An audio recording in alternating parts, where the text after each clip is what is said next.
일단 가장 쓰라린이 아니지, 가장 좋다고 해야 되나, 쓰라리다고 해야 되나, 가장 훌륭한 뉴스부터. 이야, 이거 요즘 아십니까? 집 있으신 분들은 다 아시죠? 지금이라도 집 살까? 요즘 이 분위기 아십니까? 강남발 집값 폭등이 지방으로 확산되고 있다. 이거 10월 25일 뉴스예요. 지방 집값이 올랐어? 라고 이렇게 물어보시는 분이 많으실 것 같은데, 아, 요즘 장난 아닙니다.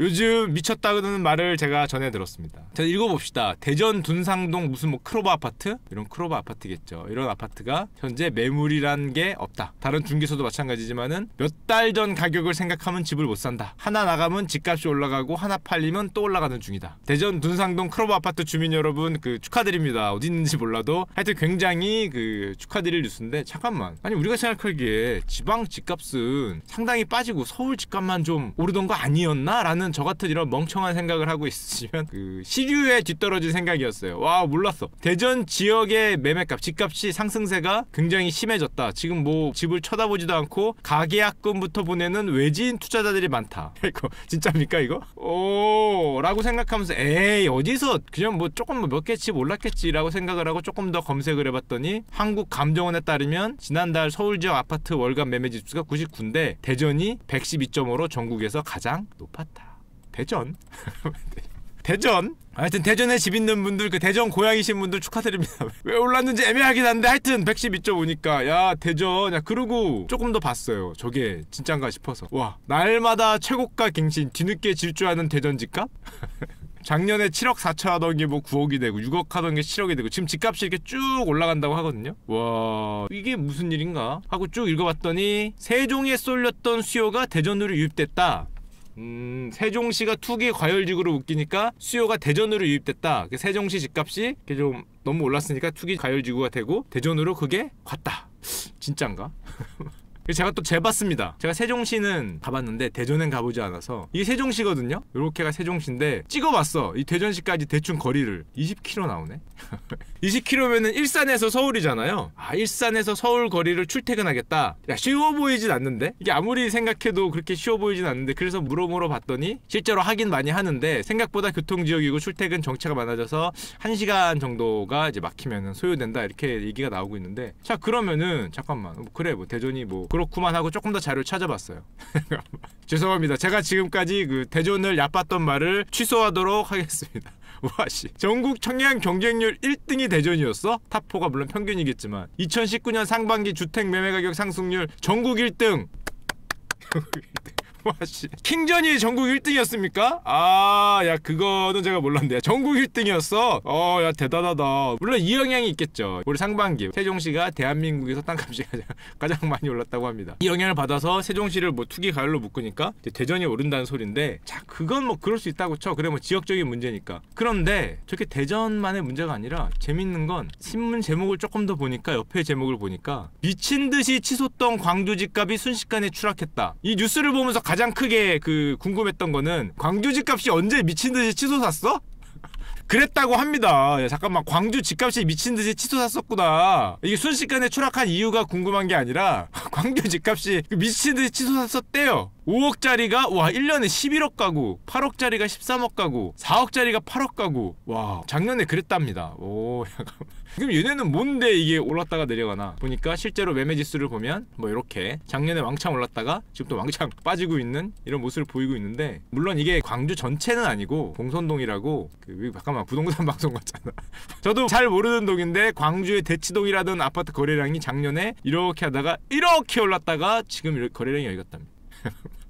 이렇게 거래량이 뭐 600, 700 하던 게 950, 거의 1000 단위를 찍다가 단방에 1년 만에 300으로 떨어져서 아파트 가격이 이렇게 됐다가 지금 이렇게 왔다는 건데, 뭐 어쨌건 어마어마한 거죠. 자, 그리고 아니 울산 집값도 뭐 분위기 반전이다 뭐 이런 신문 기사가 또 있어. 이건 울산 야 울산은 뭐 이게 조선이 좀 좋다고, 조선이 조금 이렇게 약간 살아나서 집값이 이건 반전이라기보다는 이렇게 떨어지던 게 요만큼 오른 게 아닐까? 개인적인 생각에는. 야 근데 이런 걸 떠나서 왜 이렇게 지방에 지금 요즘에 부동산이 굉장히 화제일까? 옛날에는 서울 집값은 이렇게 움직여도 지방 집값은 별로 이렇게 그렇게 화제까지 안 됐거든요. 근데 요즘에는 부동산 사이트나 뭐 부동산 담당하는 분한테 물어봐도 어디가 좋아요? 그러고 갑자기 지방 얘기를 해. 대전이 요즘 많이 오른데 그래서 대전에 뭐가 있는데요? 이렇게 물어봐야 되는데 왜 그런 일이 벌어지느냐를 요 한 20분 정도 듣고 알아보는 게 오늘의 목표입니다. 자, 그 목표를 알기 전에 일단 보시죠. 진짜 요즘에 최근에 분위기가 어떤가? 서울이 지난 6월까지는 아파트 가격이 보면은 마이너스 0.09, 마이너스 0.17, 마이너스 0.14 이런 식으로 조금씩 빠졌어요. 집값이 아파트가. 서울 아파트가 올해 상반기까지만 해도 작년에 이렇게 올랐다가 요만큼 빠지고 있는 게 사실이었거든요. 그런데 7월부터 무려 0.37, 0.40, 0.45 10월 달에도 비슷하겠죠. 이게 지금 내려갈 때는 0.06, 0.08이 내려가더니 올릴 때는 그거에 5배씩 올리고 있어. 0.37, 0.40. 이게 지금 뭐 순식간에 여기 왔어. 예전에 그 고점을 지금 뭐 회복한 게 아니냐, 실제적으로 넘어간 것 같은데, 아니 내려갈 때는 찔끔찔끔 내려가더니 야 올릴 때 이렇게 올려. 심지어 단독주택은 계속 오르고 있었어요. 이거를 표로 보여드리면 이런 상황입니다. 오를 땐 이렇게 올랐거든요. 빠질 때는 여기가 0이니까 요만큼 요만큼 빠지더니 다시 이렇게 오르고 있어요. 수도권 상승률 상위 1위 지역은 송파구 축하드립니다. 송파구. 야, 송파구 1등 하셨어요. 아, 송파구 좋겠다. 송파구 뭐 전 살아보지도 못했기 때문에. 물론 뭐 지방은 연초에 마이너스였다가 요즘에 다시 플러스로 좀 돌아가고 있고, 상승률 상위 지역은 와 이거 뭐야 이거. 잠깐만. 저도 이거 지금 봤네. 대전. 야, 킹전 장난 아니구나. 저도 지금 봤어. 이거 대전이네. 1, 2, 3위 축하드립니다. 대구는 뭐냐? 대구네. 대시가 좋구나. 대시가 역시 대시해야 된다. 대구 대전이 1위를 차지했어요. 자, 그리고 작년하고 좀 다른 거는, 작년에는 전세값은 안 올랐는데 요즘은 전세값이 특히 수도권을 중심으로 요렇게 좀 돌고 있습니다. 전세값이 조금 돌아서 오르고 있다. 요걸 보시면 되죠. 전세값이 작년에 이렇게 떨어졌었는데 드디어 올해 상반기 넘어가면서 전세값이 상승률이 플러스로 들어가면서 집값도 오르고 전세값도 오르는, 하하, 현재 이제 그런 상황입니다. 기억나시죠? 옛날 방송에 나왔던 PIR 추이, KB 아저씨들이 내는 지수인데 우리의 연평균 소득으로 얼마나 벌어야 평균적인 아파트를 살 수 있을까라는 거거든요. 그때 보셨지만은 11년, 지금 우리가 버는 평균 소득으로 11년을 벌어야 수도권 아파트를 사는데, 이게 강남 아파트가 26인가 24인가 그랬죠. 작년의 기억에 24년인가 26년인가 벌어야 강남 아파트를 살 수 있었는데 지금 꾸준히 올라가고 있어요. 우리 소득보다 아파트의 상승 가격이 훨씬 높다는 거죠. 쭉쭉쭉 숨도 안 쉬고 11년을 그대로 넣어야 평균적인 아파트를 사는데 지금은 더 커졌습니다. 이게 점점점 벌어져서 이게 돈 버는 수치예요. 이 아래로 내려갈수록 돈을 많이 버는 거고, 일로 갈수록 비싼 아파트인데 5분위, 그러니까 가장 돈을 잘 버는 가구가 연에 1억 정도를 버는데, 연에 1억 정도로 비교적 괜찮은 4분위나 5분위에 비교적 괜찮은 지역의 아파트를 살려면은 이 정도 걸립니다. 14년을 통으로, 연봉 1억 1,500만원 형이 통으로 14년을 모아야, 아 이거 세금 전일 테니까 모아도 안 되는 현재 이제 그런 상황까지 이제 쭉 왔습니다. 그래서 요즘에 분위기가 이렇다고 하네요. 이거 진짜냐? 가격이 더 오를까봐 매도인이 계약을 파기하고 속출하고 있다. 강남 아파트가 돈 있으면 사겠죠. 돈 있어도 못 산다가 아니라 한 몇 달 전에, 한두 달 전에 계약하면은 중도금 내기 전에 계약금 포기하고 파기한다는 거지. 와, 이렇게 많이 오르고 있나 싶긴 한데, 요즘에 왜 부동산 가격이 오르고 있냐에 대해서 굉장히 얘기가 많은데, 이거는 뭐 사람마다 생각이 다르기 때문에 제가 뭐라고 감히 얘기할 수 없는데, 이거는 확실히 있는 것 같아요. 요게 굉장히 핫한 뉴스입니다. 규제 3종이 있는데, 이제 규제 3종이 아시는 분 다 아시죠? 아마 10월 달부터 쭉쭉쭉쭉 집값에 대한 규제가 나올 것 같은데, 규제가 되니까 더 올린 게 아니냐 이런 신문 기사가 많이 나오거든요. 이게 맞고 틀리고의 문제가 아니라 그럼 과연 규제가 뭔지는 잠깐 보고 들어가야 되는데, 규제가 뭐냐면은 이겁니다. 너무 유명한 분양가 상한제. 잠깐만, 분양가 상한제면은 분양하는 집값을 일정 수준으로 낮춰준다는 거잖아요. 이게 좋은 거 아닌가? 분양을 높은 가격에 못하도록 상한을 준다는 건데, 야 그러면 얼핏 생각하기에 야 이거 좋은 건데 이게 주택가격의 상승을 왜 일으키냐 라는 질문이 싹 들죠. 정부의 입장을 보니까 정부는 이렇게 말씀해주고 계세요. 분양가를 낮춰서 실소유자의 부담을 줄이고 시장 안정을 가져오는 것이 목표다. 그러니까 분양가를 건축비와 택지비의 합에다가 알파를 얼마 못 붙이게 굉장히 그 낮게 분양가를 만들겠다라는 건데, 라는 거는 굉장히 좋은 말이지 않냐고 생각을 하는데, 지금 일어나는 현상은 사실은 이거죠. 어느 분이 글을 오셨더라고요. 그냥 경제학에서 배운 거대로 하자면 공급수연역인데 가격을 낮췄어요. 여길로 상한가를 내서 요 위로 올리지 마라 하니까 요렇게 돼서 많은 사람들이 얘기하시는 공급이 주네. 가격을 낮추니까 당연히 건설자들이 안 만들어서 공급이 줄어. 가격이 여기면 살 사람은 이만큼이야. 수요 곡선이 여기니까 이만큼이 살 사람이기 때문에 엄청난 청약, 뭐 100대 1이 나오는 거죠. 공급은 여기밖에 안 되니까 결국 시장에서 가격은 쭉 올라가서 여기서 형성이 되니까 가격이 여기가 된다. 뭐 이런. 야, 경제학 씨가 경제학 원론 때 많이 배운 것 같은데 이걸 줄이니까 공급이 여기가 돼서 공급이 주니까 여기 올라가서 여기서 가격이 형성이 되더라. 가격이 오히려 오르더라. 지금 뭐 어디서 많이 배운 이런 이론으로 지금 흘러가고 있다. 그런 식으로 얘기를 하는데 이게 맞는지 틀린지 모르겠어요. 뭐 신문에 따르면 근데 이런 거죠. 공급 부족이기 때문에 분양가 상하제가 서울 집값에 뭐 기름을 부었다. 뭐 이런 얘기를 하고 그런가라고 생각을 하는데 저같이 전세 살고 있는 사람들한테는 또 다른 뉴스가 하나 있는데 아시죠? 전세값도 앞으로는 상한제입니다. 전세값. 좋은 건가? 저도 전세 살고 있거든요. 5%룰이 있답니다. 5%룰. 전세를 살면은 전월세도 상한제이기 때문에 그러면 내년부터 잠깐만. 전세값이 뛸 가능성이 아주 높다. 미리 올려놓는다는 거죠, 이거. 앞으로 전세를 한번 하면은 그 다음에 그 추가로 할 때는 5%밖에 못 올리니까 이거를 방지하기 위해서 미리 전세값이 지금부터 오르고 있다. 뭐 이런 이런 말을 하고 있습니다. 그러다 보니까 요즘 이러고 있죠. 특정 지역 얘기해서 죄송하지만 전세값이 굉장히 많이 오르고 있어요. 허허허허, 이거 참 쉽지 않은 상황인데 뭐 오르신 분들은 굉장히 좋겠죠, 가격이. 자, 그래서 제가 찾아봤습니다. 이 과연 부동산의 미래에 대해서 사람들이 어떻게 생각하나 정말 많이 읽어봤어요. 한 10개 정도의 그 레포트를 읽고 찾아봤는데 결론은 이겁니다. 자, 10명 중 6명은 오른다. 그리고 어떤 분은 불안해하지 마세요. 100% 떨어집니다. 와, 진짜 세다. 이분 성함까지는 제가 안 적어왔는데 진짜 세다. 100% 떨어집니다. 야, 형만 믿고 가야 되나? 아, 내가 형만 믿고 잠깐만 60%는 오른다는데. 형만 믿고 가기에는 좀 그래도 오르면 어떡하려고. 하여튼 이거 심지어시 신문에까지 나와서 인터뷰까지 한 굉장히 강한. 그리고 보면은 이게 최근에 검색하면 이건데 불과 몇 개월 전에 검색하면은 내린다가 더 많았어요. 그러니까 보니까 1년 뒤 서울 집값 오른다고 그 폴이 있는데 그 폴에 석 달 만에 전문가들이 마음이 바뀌셨습니다. 3개월 전에는 다 내린다 하다가 하다가 요즘에 이렇게 돌았어요. 오른다로 돌았습니다. 오른다로 돌았기 때문에 현재는 현재 그런 상황입니다. 자, 근데 이게 문제가 하나 있는데, 문제라기보다는 그럼 왜 처음에 제가 대전 지방 집값 얘기를 했느냐, 이거는 진짜 있는 것 같아요. 옛날과 조금 다른 게 원정 투자? 이게 굉장히 많이 생겼어요. 요즘에 주위를 보면은, 그러니까 그 예전에 주요 도시 외지인들이라 표현해, 외지인들이 여기저기 옛날에는 몰라서 못 갔거든. 옛날엔 지방에 어디 뭐 대전, 뭐 대구, 뭐 목포, 울산 이런 데를 잘 몰랐어요. 뭐 나 대구 무슨 동 뭐 내가 어떻게 알아? 가보지도 않았는데. 울산 무슨 동 어떻게 알아? 근데 이거에 대해서 이제는 정보가 너무 많이 알고 계셔. 소셜 네트워크, SNS나 뭐 유튜브, 뭐 카톡 등등이 우리한테 굉장히 일상화되면서 그 어떤 긍정적인 효과가 어디로 났냐면은 부동산 정보로 가면서 우리 주변에 부동산 전문가들이 엄청나게 많이 생기고 있습니다. 그러니까 이런 거죠. 부동산 투자가 대중화가 됐다. 옛날에 비해서. 옛날에 요만큼 투자하시는 분들이 숫자시라면 요즘에는 이만해진 것 같아요. 우리의 이 SNS나 어떤 뭐 카카오톡 뭐 등등등등 뭐 이런 인터넷 카페, 블로그, 유튜브 같은 소셜 네트워크 서비스가 굉장히 활성화되니까 부동산 투자가 진짜 너와 나의 투자가 되고 있어. 보시면은 뭐 구독자가 뭐 몇만에 뭐 550만 명이 넘게 카페를 찾고, 예전과 부동산 투자의 성격이 달라졌다. 부동산 정보를 알 수 있는 플랫폼이 너무 다양해지고 팟캐스트, 유튜브, 뭐 카페, 블로그, 어플리케이션 너무 창구가 많다 보니까 제야의 전문가 고수들도 엄청 많아지고 우리도 아는 게 많아지니까 두려워하지 않고 대중 참여가 극대화돼요. 옛날에는 몰라서 함부로 하기 뭐했는데 너무 잘 아는 것 같으니까 대중 참여가 극대화. 부동산 단톡방도 있어요.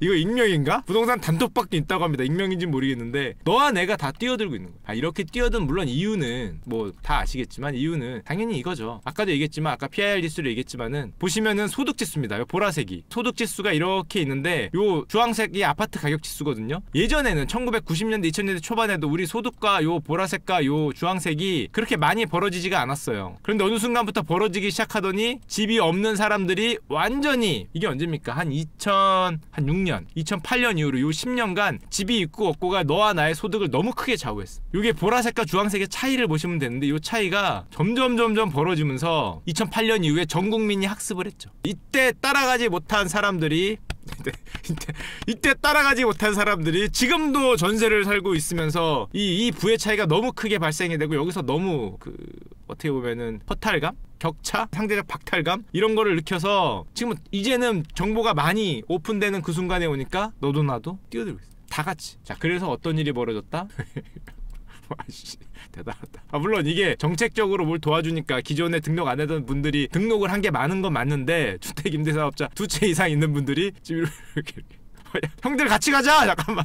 형만 가면 안 되는데 우리나라 최고 숫자가 많은 사업자가 커피숍도 아니고 그 치킨 사업자도 아니고 주택 임대 사업자입니다. 아시죠? 옛날에 말씀드렸죠. 우리나라 최고의 사업자 수 1위를 자랑하는 종목 그쪽이 부동산 사업. 아니 이게 이렇게 놀랐어. 40만이 넘었어요. 2019년에는 44만까지 갔어요. 쭉 오르고 지금 44만까지 갔기 때문에 물론 이거는 기존에 등록 안 하던 분들이 등록을 많이 하면서 뻥뻥 튀겨진 건 있는데 그거를 제외하더라도 요즘에 이쪽으로 사람들이 굉장히 많이 찌개시보다 많기 때문에 지금 뭐 등록 주택 수도 장난이 아니죠. 이게 우리들의 얘기가 됐으니까 우리들한테 오히려 무서운 거는 뭐가 됐냐면은 예전에는 LTV가 70% 이상이었어요. 집을 살지 안 살지를 결정할 수 있었는데 요즘엔 결정을 못 하죠. 옛날에는 70%였기 때문에 옛날에 서울 집값 뭐 비싸봐야 7억 10억이었잖아요. 7억 10억짜리면은 70% 대출 나왔으니까 한 3억만 있어도 집을 살 수 있었습니다. 3억을 내고 집을 살지 안 살지를 결정하면 되는데 요즘에는 7억 10억이 한 12억에서 한 15억 됐죠. 대충. 이건 평당 한 3천 하던 시기 얘기고 이거는 평당 한 4천 하던 때니까 지금 평당 뭐 강남 3구 4천 잡으면 12억에서 15억인데 40%밖에 대출이 안 나오니까 오히려 이제는 집을 아예 그 옛날에는 선택할 수 있는 선택을 못해요. 대출이 안 나오면서 오히려 이쪽 이렇게 투자를 많이 하시는 분들은 우리의 사다리를 걷어차버렸다 이런 표현을 쓰고 계시더라고. 우리도 사야 되는데 이제 우리 같은 서민들이 오히려 살 수 없는 거 아니냐, 이 사다리를 치워버려, 대출 사다리를. 그런 말이 나올 정도로 지금 여기가 평당 3천에서 이제 평당 4천의 시대로, 지금은 이제 평당 5천의 시대로 갈냐 마냐 뭐 이런 식으로 넘어가고 있는 거죠. 와, 하하. 그런데 엊그제 나온 뉴스입니다. 우리나라 3분기 성장률이 아시는 분 아시죠? 0.4% 나왔어요. 이 0.4%가 얼마나 어떤지 감이 없으실 수 있는데 1분기, 2분기, 3분기, 4분기를 더해 성장을 하잖아요. 올해 2% 성장이 한 70% 정도는 어려워진 거예요. 2%대 안 나오고 올해 1%대 성장으로 들어갈 가능성이 굉장히 높아요. 2% 성장이 사실상 붕괴했습니다. 사실상. 이게 뭔가 4분기에 정말 좋은 뭔가 4분기에 한 1% 가까이 성장을 해야 되는데 정말 좋은 뭔가가 일어나서 2%를 채우기를 간절히 기도드리는데 사실상 어려워지고 있어요. 초유의 1% 성장이 눈앞에 와 있어요. 이게 3년 전에는 3%대였거든요. 2년 전에는 2%대였고 드디어 1%대 들어왔어요. 근데 너무 빨리 빠지는 거 아니냐, 성장률이? 여기서 여기 물론 뭐 3.0% 뭐 그랬어요. 3.0% 그러다가 한 2.45% 뭐 이러다가 1% 이제 1.9%나 뭐 요 사이로 떨어지는데 2, 3년밖에 쫙 떨어지고 있고, 결정적으로 저게 가면은 이 코스피 지수도 좀 같이 부동산처럼 올라줬으면 좋겠는데 거기는 이제 기업의 미래 이익이 에스티메이션 되는 그 이익이 내려가니까, 퍼가 내려가니까 가격이 내려가요. 아, 근데 이런 상황에서 부동산 가격이 올라가니까 상당히 좀 무섭긴 합니다, 개인적으로. 자, 없기 때문에 뭐 무서울 건 없는데 올라가는 게 무섭죠. 저는 올라가는 게 무섭긴 한데, 참고로 제가 하나만, 부동산 쪽은 잘 모르니까 여러분들의 정보만 전해드리고 뭐라고 결론은 안 드리는데 요것도 있습니다. 아, 저는 요거 솔직히 요거 보면서 그 생각도 했거든요. 고덕 그라시움, 그때 말씀드렸지만 고덕이 이만큼 거의 뭐 10,000가구 이상 세대가 들어오면서 그중에 최대 가구인 4,900가구가 이번에 입주를 해요. 그러면은 옛날에 매머드급 그런 단지가 들어올 때는 헬리오시티 이런 거 들어올 때 보니까 그 뭐야, 전세 가격이 엄청나게 내려가잖아요. 아파트 가격이 내려가고. 근데 기억나십니까? 헬리오시티 여기 있죠. 19,510가구 들어올 때 제가 이때 그 4억짜리인가 5억짜리 전세를 너무 가고 싶었지만 돈이 없었어. 너무 가고 싶었지만 못 들어갔던 기억이 나는데, 그럼 얘네도 4,900가구 고덕 그라시움이 입주를 코앞이니까 위치는 아시죠? 위치는 여기입니다. 저 코앞이니까 혹시 그런 게 있지 않을까라고 생각해서 검색을 해봤어요. 그런 또 콩고물 묻은 떨어진 뭐가 없을까? 봤더니 확실히 전세금 대납까지 해주면서 세입자 구하기가 어렵대요. 뭔 자료만 보여주고 의견도 없냐고. 사실은 제 의견을 많이 섞어서 얘기하는 겁니다. 제가 여기서 부동산이 오른다 빠진다 해봐야 여러분들이 다 웃을 거 아니에요. 오른다 그러면 웃기고 있네, 그리고 내린다 그러면 어디서 약을 파냐 그럴 거기 때문에 아니, 이걸 얘기해도 혼나고 이걸 얘기해도 혼나기 때문에 일단 얘기는 드리겠습니다. 세입자 모시기 경쟁에서 빠지고 있다라는 것과 더 재밌는 건 세입자는 모시기 힘들지만 집값은 오르고 있다. 야, 이게 좀 빠졌으면은 어떻게 무리해서 대출 받아서 뭐를 해보려고 그랬거든요. 이걸 쳐다보면서 야, 그러면은 고덕 그라시움이 세입자 구하기 힘드니까 이게 가격도 많이 떨어지고 평당 그러면은 야, 남들 아파트 다 오를 때 이건 안 오를 테니까 차이가 벌어지면은 뭐가 없을까 하고 궁금해서 쳐다봤더니 그런 거 없습니다. 역시 저 같은 생각을 하면 안 되는 거죠. 그런 저렴한 생각을 해봐야 소용이 없었어. 저 같은 생각을 한 사람이 전국에 많았는지 몰라도 쑥쑥 올라가고 있답니다. 자, 쑥쑥. 아니, 입주도 40%밖에 안 됐다 그러는데 지금 쑥쑥 올라가고 있습니다. 쑥쑥 올라가서 야, 뭐 얼마야? 지금 뭐 13억에서 14억 5천만 원. 30평이 평당 한 4천. 다음 생에 사도록 하겠습니다. 다음 생에. 자, 거기 말고 사실은 조금 더 멋있는 데를 가져왔어요. 여러분 아십니까? 현재 진행되고 있는 가장 멋진 재개발 사업지 한남 3구역. 한남 3구역 재개발 총 사업비 7조입니다. 지금 뭐라고 했냐면은 재개발 조합이 시공사 선정하고 있거든요. 다 무조건 컨소시엄 안 되고 단독으로 입찰해라 단독입찰 확약서를 받고 있는데 지금 한남 뉴타운 최대어예요. 자, 이게 어디냐면 여기입니다. 한남 1구역은 나가리 났고요. 2구역, 3구역, 4구역, 5구역인데 딱 봐도 3구역이 제일 크죠? 요렇게 제일 큰 데를 지금 위치는 와 여기입니다. 위치는 진짜 멋지죠. 진짜 멋진데 야 여기 3구역을 지금 재개발을 무려 7조를 들여서 하겠다. 어떻게 만들래? 하고 가서 봤더니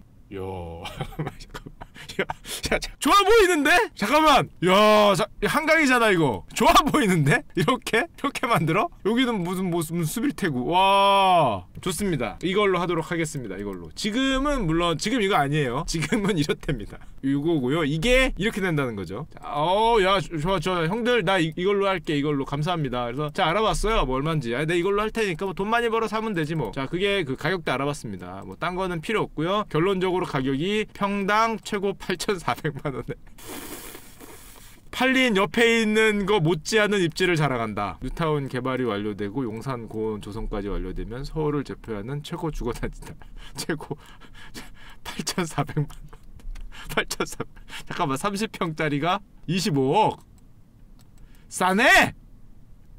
다음 생에 사면 되지. 25억보다 더 비쌀 수도 있을 것 같은데 대충 25억.